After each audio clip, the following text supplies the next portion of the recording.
Hey, this is Todd from Vermont Wine Media, checking in with you from lovely Manchester, Vermont, looking out across the valley to the chain of the Green Mountains. And this is just a quick post in deference to Earth Day. Last year we talked about reduce, reuse, recycle. This year we thought it'd be nice to talk about wines that are supposedly good to the earth. And there are different designations. And I'd been planning on getting a group together to talk about it and have a little panel discussion, and had gotten together some wines, and then the nice folks at Pasternak Wine happened to be talking about exactly the same thing and offered some samples. So I said, hey, we're talking about the same thing, and they sent me some wines to add to the mix, and so we had a nice panel discussion talking about wines that were sustainable, organic, and biodynamic. And it was very interesting because the group of people there are all wine drinkers of varying degrees of discrimination, shall we say, and different levels of buying that they do.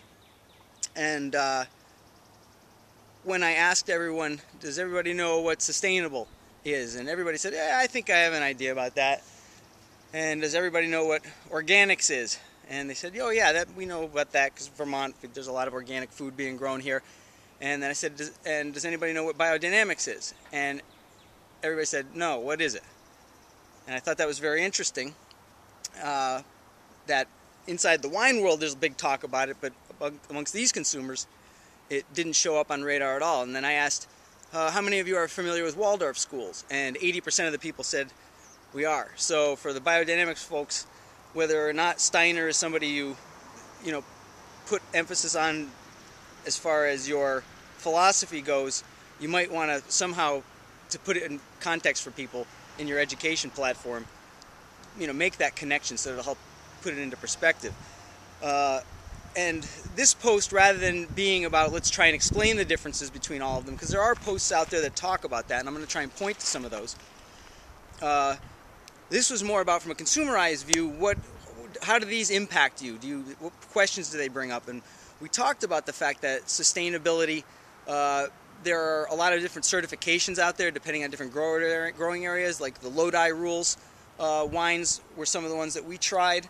A number of states have their own sustainability certification, and you basically have to look at what those certifications are to find out what that means.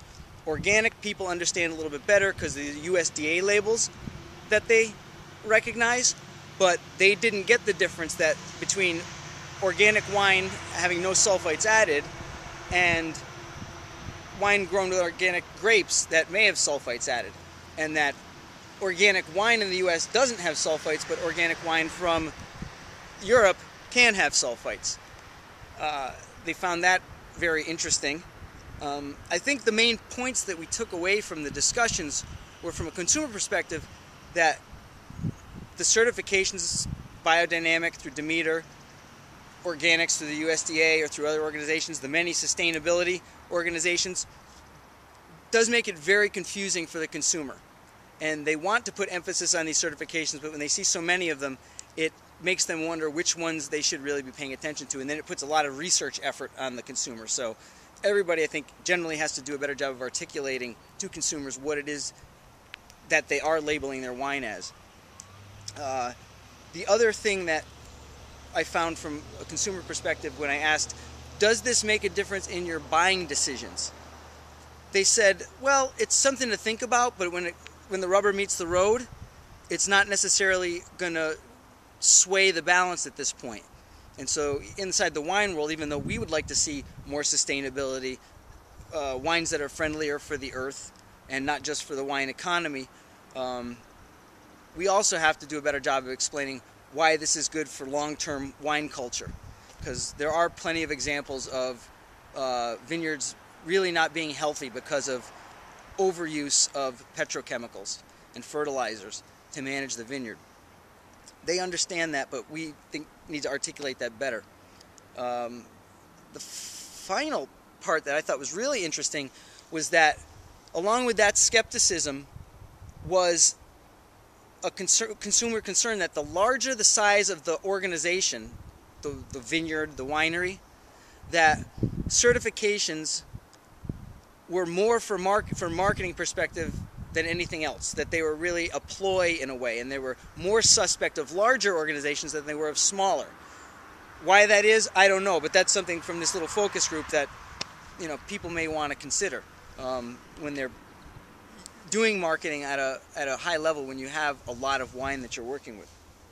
So that's the quick spiel. The point is, it being Earth Day, this is a good time to think about all of our agricultural processes and our manufacturing processes, and how can we approach them in a way that allows people to make a living, but at the same time doesn't undermine the process and the progress of the industry growing and becoming more prosperous going forward for future generations. Because wine is, in a way, a legacy thing, from the people that hand vineyards down to one another to a grandfather who shares wine with his grandson.